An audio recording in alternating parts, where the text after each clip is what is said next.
And President Biden facing renewed calls to resign from his own party. Vice President Harris's former comms director is making a shocking request to get his candidate in the Oval Office, even if it's only just for a month. Watch.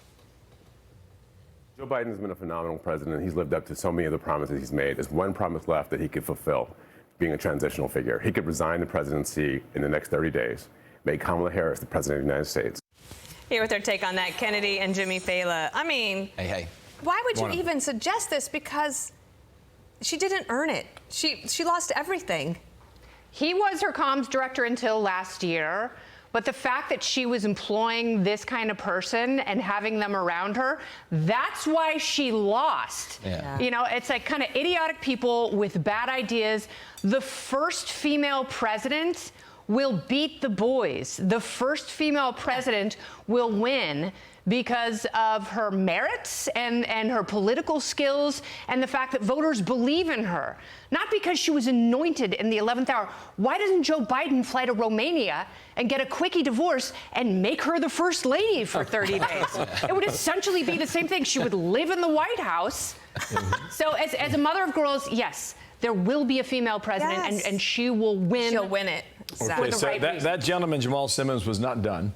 There is more. Roll this. It would absolve her from being able to from having to oversee the January 6th transition, right, of her own defeat, and it would make sure that it would dominate the news at a point where Democrats have to learn drama and transparency and doing things that the public want to see. Is the time. This is the moment for us to change the entire perspective of how Democrats operate. I don't know what stage of grief that is, but it's real. I love this so much, but at the same time, it's disrespectful to the position of the presidency. This is not quarterback in a two-hand touch football game. Oh, you're going to QB? No, she's going to QB. She'll go in and QB. It's the presidency. You know what I mean? And I just love this idea that he even thinks Biden's in charge of anything and could be in a position to make this decision. But that's where we are at this late stage of grief. They're now talking about her feelings. You can't certify the vote because of your feelings. If your feelings couldn't let you gavel in a vote, could you lead the free world? Right. The answer is no. Okay, war is not grounds for an ice cream social because it bums you out. It's grounds for leadership, and she clearly doesn't have it. Kennedy's right. There's a professor from Yale who is saying that people should avoid Trump voting family members, as if this is a way to deal with things. Watch. If you are going into a situation where you have family members, where you have close friends who you know have voted in ways that are against you, like what you said, against your livelihood, and it's completely fine to not be around those people and to tell them why, you know, to say, I have a problem with the way that you voted because it went against my very livelihood and I'm not going to be around you this holiday. I need to take some space for me. Kennedy, they were voting on their livelihood. Yes, and it wasn't just a few people. It wasn't just a few hayseeds in the South. It was a majority of people in this country. He did something people said he could never do, and that is win the popular vote. Yep. That means that there were more people in pain than had trust for a continuation of the Biden administration, and separating families further is the worst thing you can possibly do. Agreed. When you feel politically or personally alienated. We have to find a way to come back together and talk to each other and have fellowship and find common areas in our lives. Our lives are not entirely about politics. 1,000%. And shame on her exactly for saying right that. about that. I mean, just keep the relationship going.